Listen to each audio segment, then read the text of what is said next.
Hello guys, कैसे हो आप सब लोग? आई होप बहुत अच्छे होगे। मैं बता दूं कि मैं भी बहुत अच्छा हूँ। आज तो पेपर हो ही गया यार अपना। और पेपर किस्मत से मॉडरेट आया। ठीक है, इजी तो मैं कहूंगा नहीं। उसका रीजन यह है यार कि थ्योरी बड़ी अजीब नहीं पूछ ली। तो मॉडरेट पेपर लगा मुझे। लेंदी तो हमेशा की तरह होना ही है, उस पर तो सवाल होता ही नहीं। लेंदी तो हमेशा ही रहता है पेपर। ठीक है। अच्छा, आप लोगों की रिक्वेस्ट पे अभी आंसर डिस्कस नहीं कर रहा हूँ, पर लेट आज इसीलिए आ रहा हूँ अभी, क्योंकि मैं सॉल्व तो कर चुका हूँ। देखो, सॉल्व करने का मजा अपना अलग होता है ना। तो सॉल्विंग करने का जो मजा है, देखो सॉल्विंग तो मैं अपने रफ में ऑलरेडी कर चुका हूँ बढ़िया तरीके से। पर आपके साथ में आंसर डिस्कशन होगा एग्जाम के बाद, जैसा कि आपकी डिमांड है। हम डिस्कशन अभी कर रहे हैं सिर्फ कि पेपर रहा कैसा। ओवरऑल तो मैंने आपको बता दिया कि मॉडरेट रहा और लेंदी तो था ही। थोड़ा सा हम एक बार क्वेश्चंस पे नज़र घुमा लेते हैं, तो थोड़ा बहुत आपका जो एक ये है डिस्ट्रैक्शन, वो शायद खत्म हो जाए इस वीडियो को देखने के बाद में। अगर इस वीडियो की वजह से ही डिस्ट्रैक्शन होता है तो भाई मेरी तरफ से आपसे बहुत बहुत माफी। ठीक है, चलो। Question number one. Question number one तो यार बड़ा अजीब आया। अपना केस स्टडी, मतलब इस तरह का केस स्टडी तो ना पूछे तो ही ज्यादा बढ़िया है। मतलब केस था क्या इसमें? ओके, थोड़ा बहुत हमें लिंकिंग करना था डेफिनेटली, वो तो करना ही है क्योंकि केस स्टडी क्वेश्चन है। बट मोर और लेस थ्योरी जो है वो डायरेक्टली डायरेक्टली पूछ ली। स्ट्रेटेजिक पोजीशन एनालिसिस पूछा सबसे पहले पार्ट में। तो स्ट्रेटेजिक पोजीशन एनालिसिस तो अपने बहुत सिंपल सी बात है यार, फर्स्ट चैप्टर में पढ़ते हैं कि अपन वैल्यू क्या क्रिएट करते हैं और उसे डिफरेंटली कैसे करते हैं। तो डिफरेंटली के ऊपर अपने को मेजरली फोकस करना है कि अभी हम इनोवेटिव नहीं है ना इस केस के अंदर। तो उस चीज के ऊपर हमें बात करनी पड़ेगी। अच्छा, इफेक्ट किससे होता है स्ट्रेटेजिक पोजीशन? तो वो तीन चीजों से होता है: इंटरनल एनवायरमेंट, एक्सटर्नल एनवायरमेंट और value culture system. Internal environment इनका बढ़िया बताया हुआ है क्वेश्चन के अंदर। वैल्यू कल्चर सिस्टम भी इनका बढ़िया बताया हुआ है। इंपैक्ट आ रहा है तो पूरा का पूरा आ रहा है एक्सटर्नल एनवायरमेंट से, क्योंकि इनोवेशन नहीं है और कस्टमर को चाहिए कि इनोवेटिव प्रोडक्ट्स ये लोग बनाएं। फिर पूछा कि 6C को कैसे इंप्लीमेंट करें, तो अपने को हर एक पॉइंट को पहले तो एक्सप्लेन करना है, फिर लिंक करके बताना है कि इसका एप्लीकेबिलिटी इस कंपनी के अंदर कैसे होता है। ठीक है। तीसरा पार्ट में पूछा कि सिक्स सिग्मा को इंप्लीमेंट कैसे करें। अब यार यहाँ पे कोई डिफेक्टिव केस नहीं है कि अपने को डिफेक्ट एलिमिनेट करने हो, पर फिर भी पूछ लिया कि रेकमेंड करो कि इंप्लीमेंटेशन करें कैसे। ये नहीं पूछा इंप्लीमेंटेशन करना चाहिए कि नहीं करना चाहिए। दे आर सेइंग कि करें कैसे। तो आपको डीएमआईसी अप्लाई हो सकता है क्योंकि एग्जिस्टिंग प्रोसेस है, डीएमएडीवी तो कर नहीं सकते। तो डीएमआईसी के अंदर अपन अप्लाई कैसे करेंगे, तो हर एक स्टेप को, जो अपने पांचों स्टेप्स है, उनको थोड़ा बहुत अपन एक्सप्लेन करेंगे, थोड़ा बताएंगे कि इस एबी इलेक्ट्रॉनिक्स के केस में कैसे कैसे वो अप्लाई हो रहा है। बाकी हम एक कमेंट कर देंगे लास्ट में, ऐसा मुझे लगता है। मैं पर्सनली करके आता, नहीं किया तो मुझे नहीं पता कि उसका क्या इंपैक्ट होता है, बट आई वुड से कि इसकी एप्लीकेबिलिटी कम नहीं है, क्योंकि डिफेक्टिव ही अगर इतने प्रोडक्ट्स है नहीं, तो फिर मेरे हिसाब से एप्लीकेबिलिटी अपने आप ही कम हो जाती है सिक्स सिग्मा की। बट कैसे इंप्लीमेंट करना है वो बता देंगे। फिर पूछा कि कौन से फेज में, कौन से प्रोडक्ट लाइफ साइकिल में। अब सेल डिक्लाइन होने लगे तो डिक्लाइन में ही होगा। बाकी यूज पूछा तो तीन यूज होते हैं: प्लानिंग, कंट्रोलिंग, फोरकास्टिंग। तीनों को थोड़ा बहुत एक्सप्लेन करना है। लिस्ट आउट ही करने के लिए बोला है वैसे तो, पर फिर भी अगर अपन थोड़ा सा एक्सप्लेन कर देंगे एक एक लाइन में, तो मेरे हिसाब से ज्यादा सही रहेगा, एक रिस्क अवॉइड हो जाएगा। पार्टी में अपने को बोला change is the law of world, वो क्वेश्चन के अंदर उन्होंने इस लाइन को यूज भी किया है। तो हमें पूछा गया कि ये वर्ड्स को बताओ कि कैसे इस सिचुएशन, जो एग्जिस्टिंग सिचुएशन है उसके कॉन्ट्रास्ट में आप इसको एक्सप्लेन करो। तो change is the law of the world, ये तो बात सही है, तो हमें चेंज तो करना ही पड़ेगा। पर अपने को क्वेश्चन में बताया है कि ये लोग इनोवेट करने से अभी कतरा रहे हैं, इनोवेट नहीं किया अभी करंटली इन्होंने ना। कुछ नए तरीके से प्रोडक्ट मैन्युफैक्चर कर रहे हैं, कोई नए फंक्शंस नहीं लेके आए। अपने पुराने वाले पे क्वालिटी बढ़िया है, पर नए वाले पे अभी कुछ नया बनाया नहीं। तो वो चीज़ की करने की रिक्वायरमेंट है, तो इसलिए एक कॉन्ट्रास्ट आता है कि change is the law of the world. But अभी इन्होंने किया नहीं है। मुझे लगता है कि यही इसका आंसर होना चाहिए। हो सकता है कि गलत भी हो, इस पे मुझे हल्का सा डाउट है लास्ट पार्ट पे, पार्टी पर जहां तक मुझे समझ में आ रहा है मैं ये आंसर लिख के आ जाता अगर मैंने लिखा होता है पेपर तो। अच्छा, क्वेश्चन टू तो पूरा रिपीटेड था। ठीक है। आप कहोगे कि सर इसका पार्ट बी जो नेसेसिटी है वो तो रिपीटेड नहीं है, पर आप अगर आंसर देखोगे ना, ये मॉड्यूल का ही क्वेश्चन है। तो अपने टेस्ट योर नॉलेज क्वेश्चंस में आई थिंक क्वेश्चन नंबर 1 पे आता है ये, चैप्टर 3 के। ठीक है। बाकी सारा सेम है, नंबर चेंज कर दिए सिर्फ। एक अच्छी चीज इन्होंने शायद ये करी है इस क्वेश्चन के अंदर, कि इन्होंने यहाँ पर ये नहीं बताया कि ये लोग मतलब अपना इसमें इंटरेस्ट कॉस्ट इन्होंने कैलकुलेट नहीं किया। ठीक है, इंटरेस्ट कॉस्ट को इन्होंने इंक्लूड नहीं किया, फाइनेंस कॉस्ट। तो वो इंक्लूड नहीं करके एक थोड़ा सा हमारे लिए इस क्वेश्चन को इजी बनाने की कोशिश की गई, ऐसा लगता है मुझे। सेकंड पार्ट के बारे में मैं बात कर रहा था, वो ये है कि यार जब आप इसका सोल्यूशन देखोगे ना, तो सोल्यूशन के अंदर में ही इस चीज को सजेस्टेड के अंदर इनकॉर्पोरेट किया हुआ था जो क्वेश्चन है। तो यहाँ पर उसको अलग से 2 नंबर के लिए बनाकर पूछ दिया। अगर वो नहीं ऐसे करके पूछते तो भी आपको फर्स्ट पार्ट के अंदर वो करना ही पड़ता, और फिर फर्स्ट पार्ट शायद 6 नंबर का होता, 2 नंबर उसके इस ओवर टाइम वाले के उसके अंदर ही मिले हुए होते। ठीक है। बी पार्ट भी एज इट इज रिपीटेड है क्वेश्चन से। तो जेआईटी के नेसेसिटीज अपने को प्री रिक्विजिट्स लिखने हैं, नेसेसिटी क्या, प्री रिक्विजिट के कुछ पॉइंट्स हैं, अगर आपको याद होगा आंसर में से और आपने वैसा का वैसे लिखा होगा तो बहुत ही बढ़िया बात है, मतलब फिर तो 4 नंबर पूरे पक्के मान सकते हो आप एक तरह से। बट अगर आपको याद नहीं भी होगा और आप प्री रिक्विजिट लिख के आए हो अपने अंडरस्टैंडिंग से, तो I think you should definitely get decent marks, क्योंकि फैक्टर्स तो बहुत सारे हो सकते हैं, अपने सजेस्टेड से मैच करे सारे के सारे पॉइंट, जैसे जरूरी तो नहीं है कि उन्होंने 4 लिखे तो अपने 4 वही हो, बाकी भी तो हो सकते हैं। पार्ट बी, पार्ट बी एक बढ़िया क्वेश्चन था यार, ये ओल्ड सिलेबस से definitely. Part B is a question of sales variances. इसमें अपने को अगर पता होगा कि फॉर्मूला क्या होता है, तो फॉर्मूले के बेसिस पर हम पूरी तरीके से इसको सॉल्व कर सकते हैं। Although there is one part in this answer जहां पर जाकर कोई भी पर्सन अटक सकता है, वो है कि एक अजम्पशन लेना पड़ता है लास्ट में आके। यहाँ पर एक अजम्पशन लेना पड़ता है कि जो क्वांटिटी वेरिएंस है, जैसे अपने को मार्जिन मिक्स वेरिएंस बताया, तो वॉल्यूम के अंदर मिक्स भी होता है, क्वांटिटी भी होता है। अब अपन मिक्स तो निकाल पा रहे हैं बिकॉज हमें यहाँ पर मिक्स दिया हुआ है, तो हम लोग कुछ ना कुछ उसको यूज करके निकाल पाएंगे। But then we don't know the quantity variance. तो जब आप निकालने जाओगे कि आपका एक्चुअल में मार्जिन क्या रहा है, इस क्वेश्चन में पूछा है कि एक्चुअल मार्जिन क्या रहा है, ठीक है, तो एक्चुअल मार्जिन जब आप निकालने जाओगे तो आपको थोड़ी डिफिकल्टी होगी, क्योंकि यहाँ पर एक अजम्पशन लेना पड़ता है, वो अपने आप में अजम्पशन लेना होगा कि क्वांटिटी वेरिएंस जीरो है। क्योंकि उसके बारे में कोई इन्फॉर्मेशन नहीं है, तो सबसे पहला अजम्पशन वही दिमाग में आता है कि क्वांटिटी वेरिएंस को जीरो मान लेते हैं, फिर अपना कैलकुलेशन आसान हो जाएगा। बाकी पूरा फॉर्मूला ड्रिवन था, कोई बड़ी बात नहीं थी इसमें। अगर आप सिर्फ अपने फॉर्मूले को बेसिक तरीके से अप्लाई करते जाते, मैंने भी वही किया है। मैं आपको थोड़ा सजेस्टेड अपना जो मैंने लिखा है आंसर उसको दिखाऊंगा। तो ये पहले इसका फॉर्मूला लिखा, उस फॉर्मूले को अप्लाई करते क्या, एक नया नंबर आ गया, फिर उसके बाद में उसको यूज करके फॉर्मूले को अप्लाई करते क्या, वापस से नया नंबर आ गया। तो ये अपने को एक तो ये चाहिए था, ये तो इजीली निकल गया। उसके बाद में मार्जिन वाला फॉर्मूला अप्लाई करते क्या, तो ये निकलते चले गए। अच्छा, मार्जिन तो सीधी सीधी निकल गया, फिर मार्जिन के बाद फॉर्मूला लगाया तो ये ऐसे निकलते चले गए।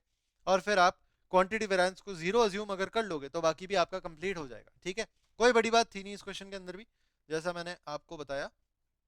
फिर एनालाइज करना है परफॉर्मेंसेस को, तो ये तीनों के बेसिस पर अपन एनालाइज कर देंगे, तो हर एक को रैंकिंग दे देंगे किसका कितना बढ़िया परफॉर्मेंस चल रहा है, उसके बेसिस पे हो जाएगा, ठीक है। जब मैं आंसर डिस्कस करूंगा तो पूरी तरीके से बताऊंगा कि कैसे करना है। अभी तो हम लोग ऐसे बस इतना डिस्कस करके आगे चल लेते हैं। अच्छा, ये वाला क्वेश्चन सीपीए वाला बड़ा ही आसान है। कस्टमर प्रॉफिटेबिलिटी एनालिसिस का कैलकुलेशन तो बड़ा ही सिंपल होता है, इसमें तो कोई बड़ी बात थी नहीं। मेन इसके मार्क्स जो होते हैं वो होते हैं इंटरप्रिटेशन के, जिसके 4 नंबर है, ठीक है। और इवेल्युएट करना है, तो आप मान लो कि कैलकुलेशन के तो ज्यादा नंबर नहीं है, एक इवेल्युएशन थोड़ा बहुत आप लिखते तो वो उसके हो जाता, आई थिंक 1 नंबर होगा उसका। बाकी इंटरप्रिटेशन करने के 4 नंबर है, वो तो साफ साफ दिया हुआ है क्वेश्चन के अंदर, ठीक है। तो इंटरप्रिटेशन के ऊपर अपना मेजर फोकस रहना ही चाहिए, मैंने बार बार बताया है। ये जब हमने मैराथन के अंदर डिस्कशन किया था तब भी मैंने यही बताया था कि इसमें मेजर मार्क्स जो होते हैं वो एनालिसिस के या इंटरप्रिटेशन के ही होते हैं। बाकी फंडामेंटल एस्पेक्ट पूछा सीआरएम का, डायरेक्ट थ्योरी है, ठीक है, बुक के अंदर नहीं है, पर ये क्वेश्चन आपने पहले किया होगा, आई एम होपफुल कि आपने किया हो। जिसमें ऑपरेटिव सीआरएम, एनालिटिकल सीआरएम और कोलैबोरेटिव सीआरएम, ये 3 चीजें हमें लिखनी पड़ती है। अच्छा, ये मेमोरेबल्स करके केस स्टडी है, मैं आपको बताऊं, मेमोरेबल्स उसके अंदर आता है शायद, जहां तक मेरे को ध्यान आ रहा है। बाकी पार्ट सी, इन्यूमरेट करना है सीपीए के 2 बेनिफिट, वो अपन डायरेक्टली लिख सकते हैं यार, ये तो रिपीटेड क्वेश्चन है। एएनसीए वाला आप क्वेश्चन देखोगे ना बुक से, तो उसमें आपको मिल जाएगा कि सीपीए के 2 बेनिफिट लिखो, ओके। एएनसीए वाला है या फिर कोई और है, बट कोई किसी ना किसी क्वेश्चन के अंदर है। और अगर आपने नहीं भी पढ़ा हो तो यार बहुत लॉजिकल है, ठीक है, बड़ा लॉजिक से होता है। उसके बाद में बोला है कि रिलेवेंस बताओ कि कस्टमर प्रॉफिटेबिलिटी एनालिसिस का बैंकिंग और होटल सेक्टर में क्या इसका रेलेवेंस रहता है। तो भाई रेलेवेंस के बारे में पूरी इंफॉर्मेशन अभी मेरे को मेरे बुक का पता है कि अनजम्बल्ड में वॉल्यूम 2 में पेज 183 पर पूरा दिया हुआ है ना। मॉड्यूल में भी दिया हुआ है, क्योंकि मैंने तो लिया तो मॉड्यूल से ही है, मन से थोड़ी लिखा हुआ है। तो मॉड्यूल में भी है और हमारी बुक के अंदर भी डेफिनेटली फिर है ही। बाकी बुक्स का मुझे कोई आइडिया नहीं है, बट हो गई, ठीक है, हर हर एक किसी ने इंक्लूड किया ही होगा। तो अगर आप रीड करके गए थे थोड़ा सा थ्योरी को, तो ये आपसे बन गया होगा। बाकी आपने लॉजिक से थोड़ा बहुत तो लिखा ही होगा, क्योंकि लॉजिकली भी इसको सोचे तो बड़ा डिफिकल्ट बात नहीं है, इजीली आ जाएगा, है ना। Part 4 throughput accounting theory of constraint, बड़ा ही इजी क्वेश्चन था यार। टीए रेशियो तो ऐसे ही निकल गया, मतलब ये भी रिपीटेड था एक तरीके से देखोगे तो, नंबर चेंज हो गए, बाकी तो रिपीटेड ही है, क्योंकि इस तरह का क्वेश्चन ऑलरेडी है हमारे पास में। बाकी इसका नंबर वंबर जो आता है वो आपको वैसे तो दिख ही रहा होगा, आप पॉज करके देखने भी वाले मुझे पता है, बट अभी ना देखो तो चलेगा, बाकी कैलकुलेशन अपन बाद में करेंगे। 3 ऑपरेशनल मेजर तो बड़े सिंपल है यार, डायरेक्ट थ्योरी बुक से है, थ्रूपुट, इन्वेस्टमेंट और ऑपरेटिंग एक्सपेंडिचर होता है, ठीक है। फिर बजट डिफिकल्टी का परफॉर्मेंस एवेल्युएशन पर क्या इफेक्ट रहता है, वो चीज़ को अपन ने मैराथन के अंदर डिस्कस किया था। अपन थ्योरी को कवर करते हैं तो उसके अंदर ही कवर हो ही जाता है। उसके मैंने 4 पॉइंट बताए थे, वो 4 पॉइंट इसके अंदर आप लिख के आते, पांचवा अपने मन से थोड़ा बनाकर तो 5 नंबर का आपका हो जाता। फिर ये मैन्युफैक्चरिंग साइकिल एफिशिएंसी के ऊपर क्वेश्चन है। बहुत सारे लोग मुझे पूछ रहे हैं कि वेट टाइम को एक्सक्लूड करना था कि नहीं करना था।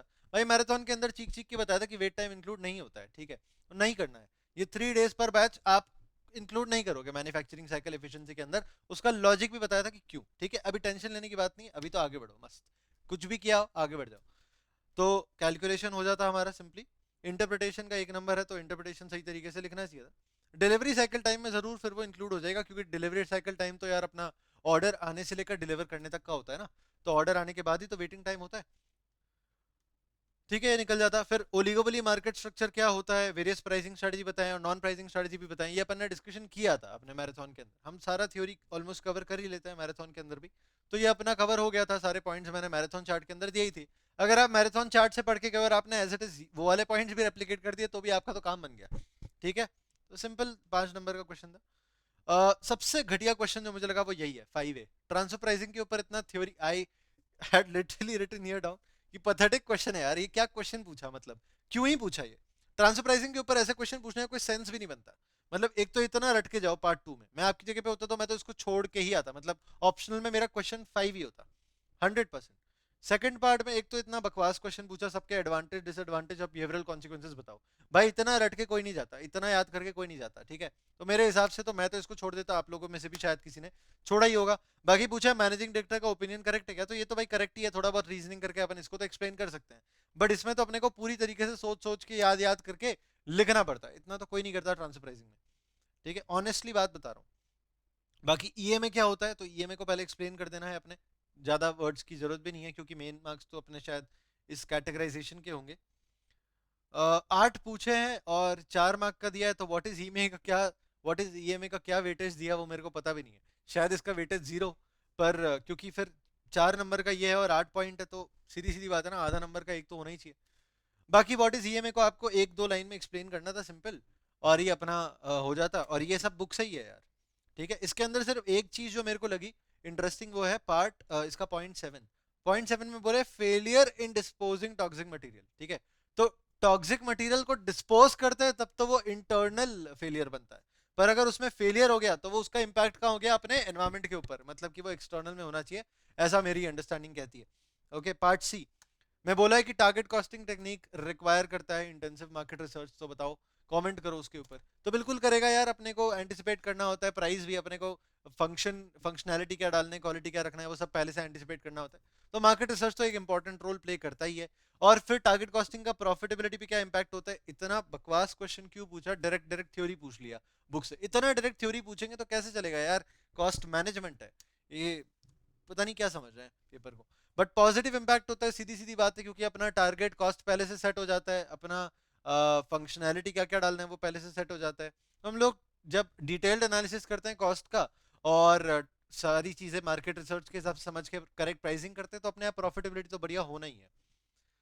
फिर ये हॉस्पिटल वाला क्वेश्चन पूछा, ये भी ठीक था, मतलब कोई बड़ी बात नहीं थी इसके अंदर, सिंपल था अपना। पहले तो इसको इससे डिवाइड करके निकल जाएगा टोटल कितने पेशेंट बेड है ना। उसके बाद अपन वेरिएबल कॉस्ट को भी पर यूनिट पे निकाल सकते हैं, आप चाहो निकालना तो। फिर यहाँ पर अपने को नंबर ऑफ पेशेंट बेड पता चल गया ना, उसको 500 से डिवाइड करके निकाल देंगे कि 24 नर्स की रिक्वायरमेंट है, 24 इंटू 2,40,000 करेंगे, एक नर्स का रेम्यूनरेशन ये होता है, टोटल आ जाएगा। अब इस क्वेश्चन के अंदर एक चीज मेरे को जो वेग लगी वो है कि इन्होंने यहाँ पर नोट दिया है कि नर्सिंग स्टाफ सैलरी जो है उसे फिक्स्ड कॉस्ट माना जाए। तो मेरा मतलब जो कंफ्यूजन हुआ मुझे वो ये हुआ कि यहाँ पर फिक्स्ड कॉस्ट जो दिया हुआ है 68 लाख से इंक्रीज होने वाला है, पहले जो 1 करोड़ 80 लाख दिया हुआ है, तो कंफ्यूजन ये हुआ कि ये जो कॉस्ट आई नर्स की वो इसके अंदर इंक्लूडेड है या अलग से है। तो मैंने तो अभी के लिए तो सिंपली दोनों तरह से यहाँ पर कैलकुलेशन करके लिख दिया है नंबर, कि अगर इंक्लूडेड है तो ये नंबर है, नहीं है तो ये नंबर है, ठीक है। अकॉर्डिंगली उसके हिसाब से आगे के थोड़े आंसर चेंज होते हैं, बीईपी का आंसर चेंज हो जाता है मोस्टली। ओके, तो बीईपी का थोड़ा चेंज हो जाएगा, बाकी तो कोई बड़ी बात नहीं थी। आई थिंक कि 2 अल्टरनेटिव फिर इंस्टीट्यूट शायद सजेस्टेड के अंदर निकाल दे, नहीं भी निकालेगा तो हम अजम्पशन के साथ में मेंशन कर सकते थे कि हमने जो भी लिया है उसमें एक अजम्पशन मेंशन कर दें। जैसे इंक्लूडेड माना है तो अपन अजम्पशन लिख दें कि भाई हमने इसको इंक्लूडेड माना है, फिक्स कॉस्ट के अंदर का ही पार्ट माना है, तो वो अपना काम कर जाएगा आई थिंक, ठीक है। इसमें पार्ट 3 जो है इसका थोड़ा मेरे को वापस से अजीब लगा, इन्होंने बोला है कि फाइनेंशियल बेसिस पे बताओ कि आईसीयू करें कि नहीं करें हेल्थ केयर को छोड़कर। तो यार फाइनेंशियल साइड पे ना तुम लोग ज्यादा से ज्यादा इस ब्रेक इवन पॉइंट को समझ के थोड़ी बहुत बातें कर सकते हो, बाकी कुछ नहीं कर सकते। आईसीयू का फाइनेंशियल साइड हम लोग कुछ कैलकुलेट तो कर नहीं पाए यहाँ पर। नॉन फाइनेंशियल फैक्टर जरूर अपने को मिलते हैं, तो उसके बेसिस पर अपन लिख सकते हैं। पार्ट बी वापस से जो क्वेश्चन है थोड़ा तो अजीब सा ही है, मतलब ये एथिकल कंसिडरेशन या नॉन फाइनेंशियल कंसिडरेशन के ऊपर क्वेश्चन तो बना दिया, अजीब सा बनाया है। इन्होंने पूछा कि अगर अपन फोन को उनका रखना शुरू कर दें, अपने जो वर्किंग स्टाफ है उसके फोन को अपन पहले ही रखवा लेंगे कि भाई तुम फोन यूज नहीं कर सकते पूरे दिन, ओके, तुम्हें लैंडलाइन दिया जाता है तो तुम लैंडलाइन को यूज करो क्लाइंट से बात करने के लिए। तो क्लाइंट के ऊपर कोई इंपैक्ट नहीं पड़ेगा यार मेरे हिसाब से। वो पूछे क्लाइंट कंपैटिबल होगा क्या इस अरेंजमेंट से, अरे क्लाइंट को क्या पता कि वो मोबाइल फोन उठा रहा है कि लैंडलाइन उठा रहा है, उसको क्या फर्क पड़ता है। ठीक है, so I think there will be no impact on client, ऐसा मेरा मानना है। दूसरा वो बोल रहे हैं कि स्टाफ के मोरल पे इम्पैक्ट पड़ेगा क्या, बिल्कुल पड़ेगा यार। वर्क कल्चर तुम इतना खराब कर दोगे कि मोबाइल फोन रखवा रहे हो सुबह सुबह, बच्चे थोड़ी है। तो थोड़ा कंस्ट्रेंड एनवायरमेंट लगता है, तो मुझे लगता है कि यार इससे डेफिनेटली मोरल जो होगा वो डाउन होगा, क्योंकि एक तरीके से आप ये साफ साफ जाहिर कर रहे हो कि आप अपने एम्प्लॉयज के ऊपर ट्रस्ट नहीं करते विद रिगार्ड्स टू कि वो लोग काम करेंगे मोबाइल नहीं चलाएंगे। ठीक है, जो लास्ट क्वेश्चन था वो लास्ट क्वेश्चन के अंदर उन्होंने बोला है कि बैलेंस स्कोर कार्ड के अंदर आप इनको पर्सपेक्टिव के हिसाब से कैटेगराइजेशन कर दो, हर एक का एक आप बता दो कि अपन मेजर कैसे करें, है ना, मेजरमेंट बता दो। तो आसान है, कोई डिफिकल्टी बात नहीं है। Expansion eco friendly product line का, तो ये तो अपना लर्निंग एंड ग्रोथ के अंदर आना चाहिए मेरे हिसाब से। नए प्रोडक्ट बना रहे हैं अपन इको फ्रेंडली, तो इसमें निकाल लेंगे नंबर ऑफ प्रोडक्ट कितने बना सकते हैं अपन। ठीक है, फिर मैं वापस आंसर डिस्कस करने लग गया, बट बाकी इसके अंदर अपने को कैटेगराइजेशन ही करना था। एंड लास्ट में हमें एक एक इसका मेजर बताने कि अपन इसको मेजर कैसे कर सकते हैं। ऐसे एग्जांपल तो बड़ा सिंपल सा, तो इंप्रूव आरओआई, तो इसको कैसे मेजर करेंगे कि आरओआई अपना कितना इंप्रूव हुआ, परसेंटेज इंप्रूवमेंट इन आरओआई, खत्म बात। ठीक है, तो उस तरीके से मेजर होता है, वैसे ही बाकी सारे भी चल जाएंगे अपने। ये अपना पूरा पेपर का डिस्कशन हो गया यार। ओके, इसके आंसर का डिस्कशन आपके एग्जाम खत्म होने के बाद डेफिनेटली, जैसा आपने रिक्वेस्ट किया और मैंने आपसे वादा कर दिया वैसे ही तो देखोगे ना।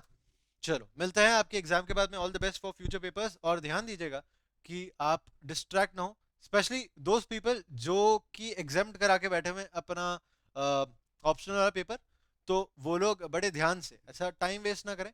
आप definitely focus on your sleep, क्योंकि आपकी वो अगर पहले की पेंडिंग है तो थोड़ा सा आप नींद निकाल के खुद को काम कर लीजिए। But then again you have to keep stretching yourself, no mobile phones, no social media. Okay, take care, all the best, see you next time.